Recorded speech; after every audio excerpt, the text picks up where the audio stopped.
नमस्कार, स्वागत है आपका बिहार समाचार में। तो आज बिहार वालों के लिए कुछ बड़ी और सनसनी खबरें सामने आ रही है। सियासी की तो कुछ कमाल की खबरें सामने आ रही है जिसे सुनकर हैरानी होगी। तो आज की बड़ी और ताजा खबरों पर बात करने से पहले आपसे अनुरोध है, कृपया वीडियो को एक लाइक अवश्य कर दीजिएगा। आपका लाइक करना ही हमारी मेहनत का फल होता है।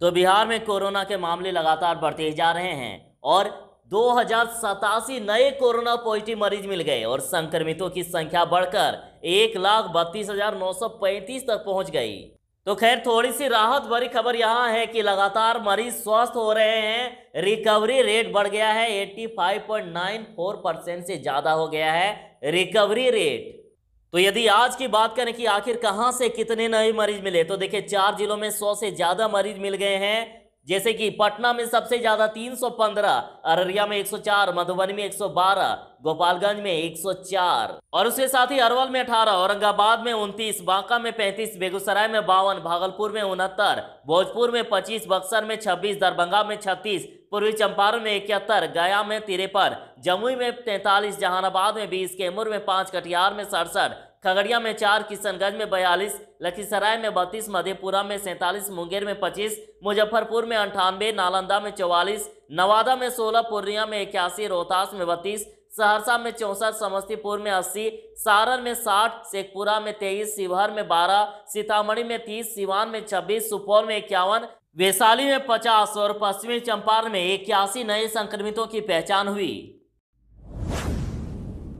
तो तेजस्वी ने कहा है कि बीते 28 दिनों में 79,861 नए मरीज मिले और वहीं 376 की मौत हो चुकी है। और ये स्थिति तब है जब पूरा प्रदेश पिछले 3 महीने से लगातार लॉकडाउन में है और अब भी RT-PCR टेस्ट की संख्या 6,000 के आसपास ही है और इस विधि से जांच करने में 50% से भी अधिक लोगों की रिपोर्ट पॉजिटिव आ रही है। वहीं रैपिड एंटीजन टेस्ट किट से औसतन 3 से 5% लोगों की जांच रिपोर्ट ही पॉजिटिव आ रही है। और यही कारण है कि बिहार में जब 10,000 जांच हो रही थी तो करीब 3,000 लोग पॉजिटिव पाए जा रहे थे और अब 1 लाख जांच हो रही है तब भी उतने ही पॉजिटिव निकल रहे हैं। और राजद नेता ने कहा है कि सरकार द्वारा 1,000 रुपए की आर्थिक सहायता राशि आधे से भी ज्यादा लोगों को नहीं मिल पाई, जबकि मैंने जून में सरकार से मांग की थी कि प्रतिदिन 100 रुपए भत्ते के रूप में कम से कम 100 दिनों का भत्ता जो 10,000 रुपए है सभी बेरोजगार कामगारों को दे।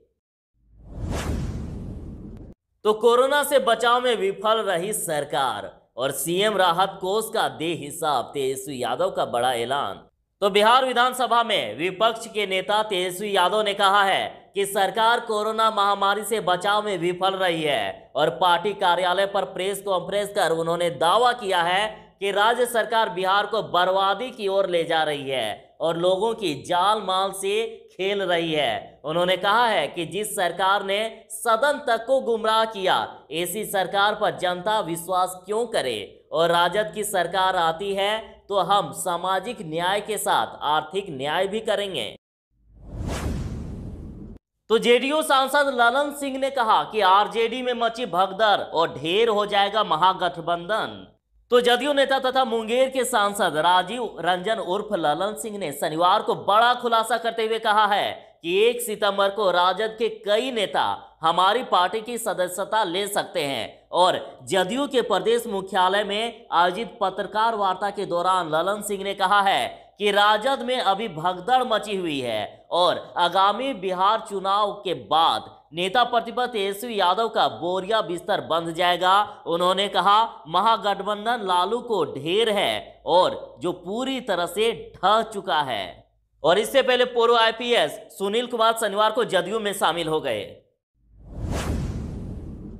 तो आ गई बड़ी खबर कि बिहार के विधानसभा चुनाव से पहले शिक्षकों को नीतीश सरकार का बड़ा तोहफा और सैलरी में हुई 15% तक वृद्धि। तो बिहार के पंचायती राज संस्थाओं और नगर निकाय के शिक्षकों के मूल वेतन में 15% तक की वृद्धि की गई है और जिसका लाभ 1 अप्रैल 2021 से मिलेगा, अभी से नहीं। और देखिए, शिक्षा विभाग इस संबंध में शनिवार को आदेश जारी कर दी है और बता दें कि कुछ दिन पहले ही पंचायती राज संस्थाओं और नगर निकाय के शिक्षकों की नई सेवा शर्त नियमावली राज्य कैबिनेट की मंजूरी मिल गई थी और इसके अनुसार 3.5 लाख से अधिक नियोजित शिक्षकों को कर्मचारी भविष्य निधि यानी ईपीएफ का लाभ सितंबर 2020 से ही दिया जाएगा।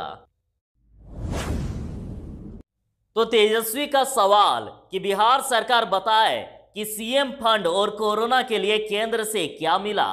तो नेता प्रतिपक्ष तेजस्वी यादव ने आरोप लगाया है कि बिहार 15 वर्षों में तरक्की की जगह बर्बादी की ओर बढ़ता गया और बाढ़ से बचाव और सिंचाई पर हर साल अरबों खर्च के बावजूद समस्या जस की तस है और कोरोना पर हो रहे काम पर निगरानी के लिए मुख्यमंत्री नीतीश कुमार ने सदन में सर्वदलीय कमेटी बनाने की घोषणा की थी, लेकिन आज तक नहीं बनी। और नेता प्रतिपक्ष शनिवार को पार्टी कार्यालय में प्रेस वार्ता में बोल रहे थे और सवाल किए कि सरकार बताए कि सीएम रिलीफ फंड में कितने पैसे मिले और उसका खर्च कहां किया गया, कोरोना के कारण उत्पन्न आर्थिक संकट से उबरने का क्या रोडमैप है और केंद्र सरकार से कोरोना के लिए क्या कोई विशेष वित्तीय अनुदान मिला है।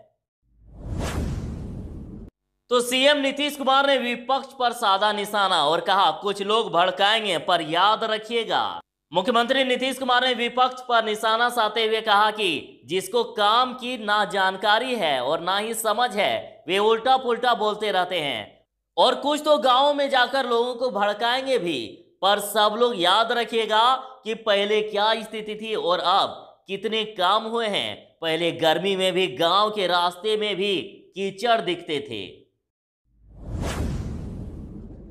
तो क्वारंटाइन का उल्लंघन करके तेजस्वी ने की प्रेस कॉन्फ्रेंस और 2 दिन पहले उनके साथ दिल्ली गए व्यक्ति की कोरोना रिपोर्ट पॉजिटिव आई थी। तो खबर आ रही है कि बिहार विधानसभा के नेता प्रतिपक्ष तेजस्वी यादव का कोरोना संक्रमण के डर का क्वारंटाइन 2 ही दिन में टूट गया और शनिवार को सुबह उन्होंने अचानक प्रेस कॉन्फ्रेंस बुलाई और बाढ़ और कोरोना को लेकर बिहार के साथ केंद्र सरकार पर हमला बोलने के लिए बुलाई गई इस प्रेस कॉन्फ्रेंस में सोशल डिस्टेंसिंग का पालन भी नहीं किया गया और न ही उन्होंने या साथ बैठे 5 अन्य नेताओं में से किसी ने भी मास्क ही लगाया। तो खेल दिवस पर बिहार प्लेयर्स एसोसिएशन ने किया विरोध प्रदर्शन और कहा सरकारी नौकरी में खिलाड़ियों की नियुक्ति शुरू करे सरकार। तो 29 अगस्त को खेल दिवस के मौके पर पटना में बिहार प्लेयर्स एसोसिएशन ने विरोध प्रदर्शन किया और प्लेयर्स एसोसिएशन के अध्यक्ष मृत्युंजय तिवारी ने कहा है कि सरकार खेल दिवस के दिन खिलाड़ियों को खाना पूर्ति के लिए सम्मानित तो कर देती है लेकिन खिलाड़ियों की सूद नहीं लेती और सरकार ने पहले जो भी घोषणाएं की है कोई जमीन पर नहीं उतार पाया और पिछले 6 साल से सरकारी नौकरियों में खिलाड़ियों की नियुक्ति प्रक्रिया बंद है। तो ये क्यों बंद है सरकार ने आज तक जानना नहीं चाहा और ये मुख्यमंत्री और उप मुख्यमंत्री का ड्रीम प्रोजेक्ट है और जब इसका ये हाल है तो बाकी तो भगवान भरोसे है।